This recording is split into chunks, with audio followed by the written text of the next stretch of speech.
Thank you so much. I'm Jennifer Barrera with the California Chamber of Commerce, and we are so happy to be here on behalf of the Chamber, on behalf of the entire business community. I want to thank the governor, legislators, elected officials who are here today for their leadership and partnership in putting together such an important package that the governor is going to sign here today. As we know, there are countless businesses throughout California like Nito's who have struggled as a result of this pandemic, who have met unprecedented challenges over the past 2 years. We've seen our businesses, both large and small, step up to the plate to protect their employees, to protect the communities in which they work in, and we are pleased about that. After all we have been through, there is good news today. The legislation that the governor is going to sign today has over $6 billion in economic relief for our businesses. With the legislation that's going to be signed today, businesses like Nito's will get a $500 million tax cut for restaurants and venues, $150 million in direct grants for small employers, and more importantly, a restoration of $5.5 billion in tax credits and tax deductions for employers throughout California to utilize immediately. This much-needed tax relief is not only essential for the immediate help of employers, but it also creates a pathway and lays the foundation for long-term economic recovery for our employers. This deal also includes an improved COVID sick leave policy for employees to utilize when they're sick or when their family members are sick. Through close discussions and negotiations, we believe this more limited and targeted policy removes some of the administrative challenges that employers faced during this unpredictability caused by the pandemic. And with lower infection rates, we are hopeful that the worst of this virus is behind us, that the need for this leave will continue to diminish as we continue to make progress in our fight against COVID. I want to thank the governor, the legislators again for this important action they're taking today, for the quick action. And with that, I'm going to welcome Champion for Oakland and the East Bay, Supervisor Dave Brown. Thank you so much. Thank you. And today I really want to thank Governor Newsom for his leadership during the COVID pandemic. From the very beginning, he's been there for Californians, and he continues to do so. Paid sick leave for those who are COVID positive keeps our community safe and supports more rapid economic recovery. It just makes sense to do this. But it takes vision and tenacity to put together a plan and provide the funding to make it happen. Early in the pandemic, the late County Supervisor Wilma Chan, my former boss, created a program that provided stipends for COVID positive workers in our most impacted neighborhoods. These were workers who had to face the difficult decision of continuing to work and providing for their families or staying home and isolating for the protection of the community. The stipends worked. But we could not possibly serve workers throughout our county of 1.6 million residents. The governor's new program will do just that. To launch this new policy and allocate the needed resources, Governor Newsom forged an alliance with legislative leaders and employer organizations. As he has done countless times, the governor has put California residents first. Alameda County is grateful for this important program that will provide the needed support for workers during this latest surge and beyond. This policy is important for public health, it's important for the economy, and it's important for all of California. Thank you. At this time, it's my pleasure to introduce our incredible State Assemblywoman, Mia Bonta. Good morning, everyone. I am Assemblymember Mia Bonta, and I would like to welcome you to my district and my backyard, actually Nito's backyard here today. We got to hear from a wonderful small business that really represents the opportunity that we have with this new budget action. I'm very excited and thrilled and thankful to be a part of this incredible legislative achievement with my colleagues for public health and the administration in leading us in this way.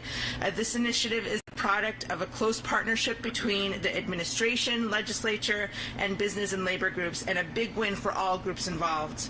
And let me tell you what kind of a difference it makes for us. In 20 to 21, more than 94% of our businesses here in Oakland, Alameda, and San Leandro have been small businesses, and nearly 9 out of 10 of them have been ones who have stood independently and alone. And with this budget action, we're letting them know that they are no longer alone, that the state of California is here with us, that the governor is here with them every single day, and that the legislature is standing behind them.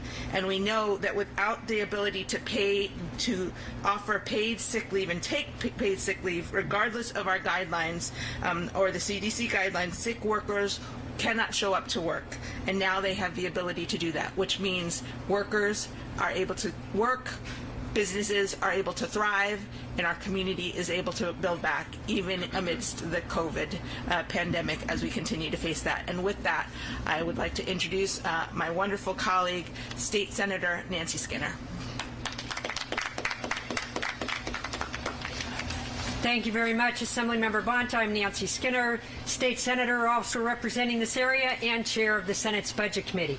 And I want to just thank Sylvia and her family for this wonderfully welcoming and delicious restaurant, Nito's Backyard, which I have spent many a great afternoon in. We know how hard our restaurants have struggled in the pandemic, but as you can see, just looking around, what an incredibly welcoming space that she and her family have made this Nito's Backyard so that all of us can enjoy food comfortable. SB 114, a budget bill, and the other bills that will be signed today represents really excellent between our governor and his administration, the legislature, our businesses, our labor groups, and workers. It's a big win for all who are involved. And as paid sick leave gets debated across the nation, because the paid sick leave that the federal government provided expired, California is doing the right thing. California is acting, and we're getting it done. Because none of us need to have any worker show up to work and be sick. Because we are trying to end this pandemic. And the way that we end it is to stop the spread of COVID. So allowing our good workers to be able to stay home when they need to be able to make an appointment to get that vaccination or that booster, and to be able to get their kids vaccinated, or to be able to stay home with their kids if their kids get sick. That's the way we protect the public health. And I want to thank Governor Newsom for always putting our public health first. And for, as a result, California, in terms of the large states, has one of the lowest per capita death rates. Even though the pandemic, we have high death rates, unfortunately, still right now in California, but compared to other states, the incredible good precautions we've taken have helped lessen that. And that's why we're continuing to do this. So SB 114 provides up to 80 hours of COVID-19 supplemental paid sick leave to our workers. So important. And it's retroactive to January 1st of this year. And as we've watched this Omicron surge, clearly that was necessary. As Jennifer from the Chamber mentioned, the other bills that we signed as part of this early budget action, not signed, excuse me, the other bills that the legislature acted on, which were budget bills and which we hope the governor will sign today, included this $6.1 billion in relief to our businesses up and down the state, and she detailed what those were. So I'm just really proud of how California, and California under the leadership of Governor Newsom, has fought against COVID and helping workers stay home when they are sick or if their kids are sick is so important in that. And we're going to keep at it until this pandemic ends, and we really thank you. Oh, and now I want to introduce Assemblymember Wendy Carrillo, who is from Los Angeles, but she is one of the new sub-chairs for the Assembly Budget Committee. Assemblymember Carrillo.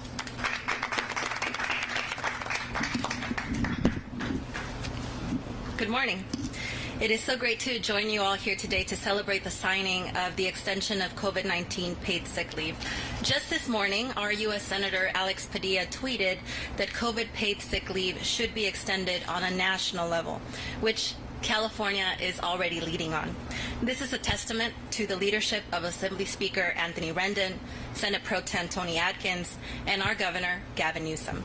I'd like to thank the California Chamber of Commerce for their commitment to our state's economic recovery, and thank our friends at the California Federation of Labor and our labor allies for fighting for workers in all spaces. Whether or not they are in a union, labor has and will continue to advocate for working families, which brings us here today. This deal includes a $6.1 billion business relief package, which Senator Skinner spoke on, including a $500 million tax cut for restaurants and venues, $150 million in direct grants for businesses, and $5.5 billion in tax credits and deductions to spur innovation. To date, more than 80,000 Californians have lost their lives because of COVID-19. We know that the majority of these workers are essential and frontline workers, most of whom are low income, from marginalized communities and communities of color. No one should be forced to make the decision of going to work sick or a choice between losing their job or taking care of their health, the health of their child or a loved one, as we continue to work through all of the different obstacles with COVID-19. Today's bill signing is one of social and moral consciousness, because COVID-19 is truly a life or death issue that not only affects those that are impacted by COVID, but clearly the safe economic recovery of our state. I'll say a few words in Spanish. Buenos días, es una gran emoción estar aquí con ustedes hoy para celebrar la firma de la extensión de la ley para poder recuperar el pago sobre COVID-19. Justo esta mañana, nuestro senador Alex Padilla en las redes sociales anunció la importancia de esta ley a través del país. Esto es un testimonio del liderazgo del presidente de la Asamblea, Anthony Rendon, el presidente del Senado, la presidenta del Senado, Toni Atkins, y nuestro gobernador, Gavin Newsom. Me gustaría agradecer la Cámara de Comercio de California por su compromiso hacia la recuperación de la economía de nuestro estado, y agradecer también a nuestros amigos en la Federación Laboral de California y nuestros aliados por luchar por los trabajadores en cualquier espacio, aunque tengan o no sean parte de un sindicato. El labor y las uniones siempre están defendiendo a los trabajadores a través de este estado. Este acuerdo incluye un paquete que ayuda a más de $6 billones para apoyar a nuestras empresas, que incluye reducciones de taxes estatales y bastantes recursos para poder recuperar nuestra economía. A esta fecha, más de 80,000 personas han perdido sus vidas en nuestro estado. Sabemos que la mayoría de estas personas son trabajadoras esenciales y de primera línea, la mayoría cuales vienen de recursos bajos, de comunidades marginadas y comunidades de color. Nadie debería de tener la opción de trabajar enfermo o perder la oportunidad de ingresos para poder pagar la renta o poder pagar la comida de su familia. La firma de esta ley de hoy es de una conciencia social y moral para poder proteger a todos los trabajadores de nuestro estado y poder también proteger las comunidades a través de este estado y las familias que necesitan apoyo. And with that, I just want to say thank you, and I want to introduce our great governor, Gavin Newsom. Thank you. Thank you, Assemblymember. And I want to just thank everybody assembled behind me. Nitos, thank you very much for opening up today. Means a lot, particularly at the last minute, which I recognize this was put together, at least the venue, at the very last minute. I want to thank, in particular, all of the folks that have been appropriately recognized in terms of their remarks, but also recognized in their remarks. But truly, as the Assemblywoman said, led by our Speaker and our Pro Tem. We had conversations a number of weeks ago about the prospect of moving quickly and focused way, in a focused manner, to put together a package that not only included sick leave for people here in the state of California, but addressed the stresses and trials that small businesses, medium and large businesses continue to struggle through as it relates to the impacts of this pandemic. We were able to agree on the parameters of that, and quite literally within weeks, here we are with the opportunity now to sign this legislation. That would not have happened without their assertive leadership without the extraordinary leadership and support of Assemblywoman Carrillo, who's long been a champion of paid sick leave, the advocacy and support of Assemblywoman Bonta and her strong advocacy, particularly for small businesses, as well as for the work that we're advancing relating to the health and public safety of our residents. And of course, the chair of the Senate Budget Committee, Senator Skinner, who's very familiar to many events like this, as we have participated in partnership over the course of last year on making many similar announcements supporting not only public health but also supporting the health of our small businesses. I want to, though, extend a particular expression of appreciation to Jennifer and the California Chamber for their willingness to work together with the California Labor Fed. This is what it looks like when everybody works together and rows in the same directions, working to address anxieties and concerns and compromise and find a balance that I think strikes chord with the vast majority of Californians. So it's a long way of saying this. I'm really proud to be here. I'm proud of their hard work. We wouldn't be here without them.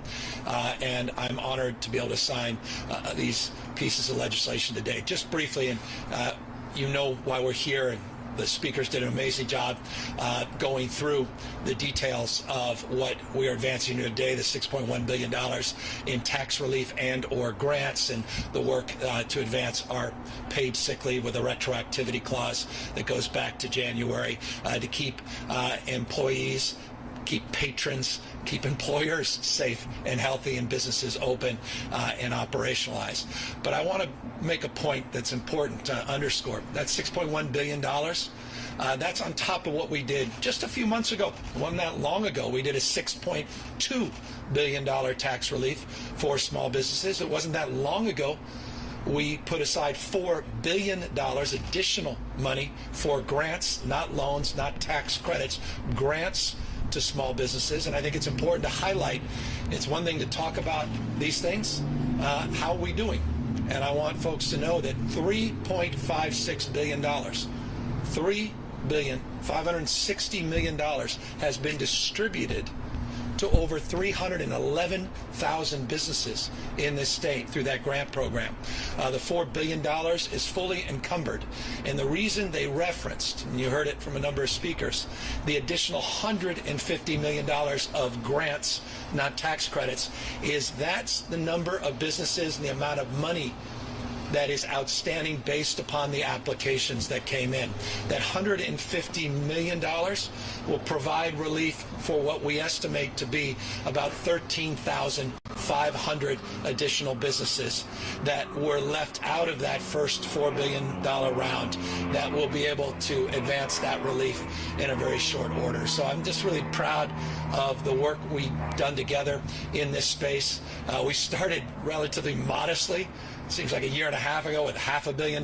We had another 250. We built on that, a few billion more, working with the legislative leadership. And here we are, $4+ billion of grants, adding another $150 million today. In addition to these tax credits, conformity, issues around venues, large and small, and yes, restaurant revitalization loans that came from the federal government and grants that now will have that tax conformity, which, trust me, is very important to businesses like this. We continue to enjoy remarkable growth in this state. 26% of America's jobs came out of the state of California in December. The latest jobs report. We look forward to seeing how well California is doing. In a week or two, we have Dee Dee Myers here who runs GoBiz. We're always eager to get from her first the California jobs total. It's usually lagging about a couple weeks, but the last numbers that came out, 26% of America's jobs coming out of the state of California, 3.2%. Above our pre-pandemic GDP, which is considered the U.S. is 1.4% above its pre-pandemic GDP. California is at 3.2%, 2 times that of states like Texas. I'm just making that point. And I'm making this deeper point of how proud we are of businesses large and small, their resiliency, their grit, their determination. That is not because of Sacramento that we lay claim to that status. That's because of small businessmen and women that put everything on the line for new beginnings, for creating the magical moments that they create every single day and night in venues like this, but create opportunities and jobs and revenue that allow California to grow and prosper and continue to lead the nation in so many categories. So again, expression of gratitude to the job creators, the entrepreneurs, the innovators, the folks that again are out there taking risks every single day that define the best of our state. But again, businesses cannot thrive in a world that's failing. And that's why sick leave is foundational. Keeping people healthy, keeping patrons safe is so important. And that's why I'm proud these two things came together in this early action. We didn't wait till June, July. Early action here in the first week of February to advance this cause. I know that a number of you are here for perhaps other causes and have questions, but with that, let's take the moment to sign these bills and then go to the Q&A. But I want to ask that those that are responsible.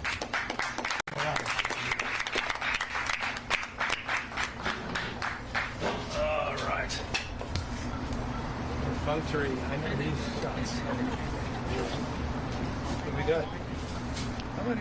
A lot of bills. All right. Well, we'll just start signing, and then I'll start handing them randomly.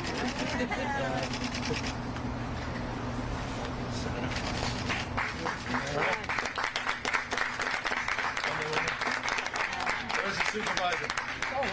Thank you, supervisor. Jen, $5.5 billion. Right here. $6 million. Well, no, here's the other. Yeah, now it's 6.1.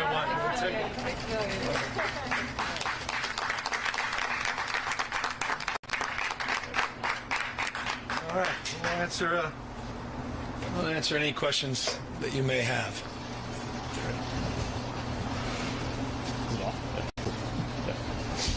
Good morning, Governor Newsom. Morning. This is Ryan Curry with ABC 7 News. I want to ask you about the mask mandate coming up.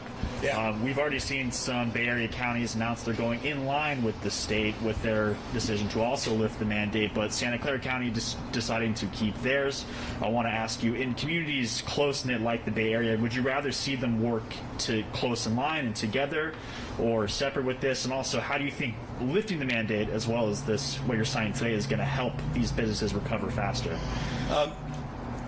We've seen about a 75% reduction since our peak. We were at 152,000 cases on January 4th, and this is an interesting data point. On January 4th, not that long ago, 152,000 cases were reported. We are averaging in the last 7 days 32,000 cases. 152,000 January 4th. A month or so later, averaging the last 7 days 32,000 cases. We've seen significant decompression in our hospitals, down from a peak of over 15,000 COVID-positive patients to about 10,000 today. ICUs about 2,000 today. Substantial decompression in the ICUs as well. We're moving in the right direction. We've made tremendous progress, and that progress is exampled all across the state of California, but not equally. And as a consequence of that, in consideration of such, California has always established itself from the bottom up. One size does not fit all. We have basic mandates in terms of minimum expectations, but we allow local control. We allow local decisions to be made, and for no other reason than this state's larger than 21 state populations combined. I saw a map the other day of just LA County. The Assemblywoman will appreciate that, in red, and showed all the states in America that had smaller populations than the one dot in LA County, which was the overwhelming majority of American states. And that gives you a perspective of our approach. That map really, symbolized and substantively, I think, exampled why we make decisions with local considerations in mind. And so a consequence of that, as we unwind, as we move forward with ringing the bell, as it relates to moving yet through another phase of this pandemic, we do so mindful that each county, local health officers, based on local conditions, will make determinations for themselves. Your question, though, is a thoughtful question. As it relates to regions rising together and organized constructs, we have remarkable relationships, not just through the state, but the regions do themselves with local health officers working on a daily basis, local elected officials as well. And we recognize those jurisdictional boundaries as it relates to public health and the epidemiology of these diseases require that kind of collaboration and spirit. But I think broadly, we're moving in a direction that will be embraced by the vast majority of cities and counties in this state over the coming weeks. The state had a 30-day mandate for mask wearing that we announced on December 13th and was in effect on December 15th through January 15th. We extended it for another month. We won't be extending it next month. So it was a 60-day period during the rise of Omicron, but we still allow for local control. And as I said, I believe the vast majority of local jurisdictions will see in their own data what we're seeing in the aggregate in the California data, that we are in a very different place. Also a different place with therapeutics, a different place with genomics, a different place as it relates to understanding the unique qualities of masks, the kinds and types of masks, as well as obviously vaccines. And we continue to promote and push more vaccines, people getting boosted. 55% of Californians have gotten that boost, a little over 13.3 million booster shots. We want to see those numbers go up. We're not going to let off that effort to promote boosters, and I just want to preview now with a little more specificity.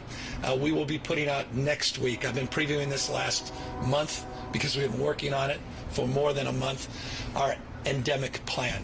And in that endemic plan, I think we'll be able to answer many questions that a lot of you have about what world are we living in, where are we going with this virus, and how can we create criteria in terms of community surveillance and an approach to this pandemic as we transition into an endemic phase where we can address the latter part of your question, which was the impacts of these rules and regulations and requirements, particularly on small businesses, individuals, and we'll be looking forward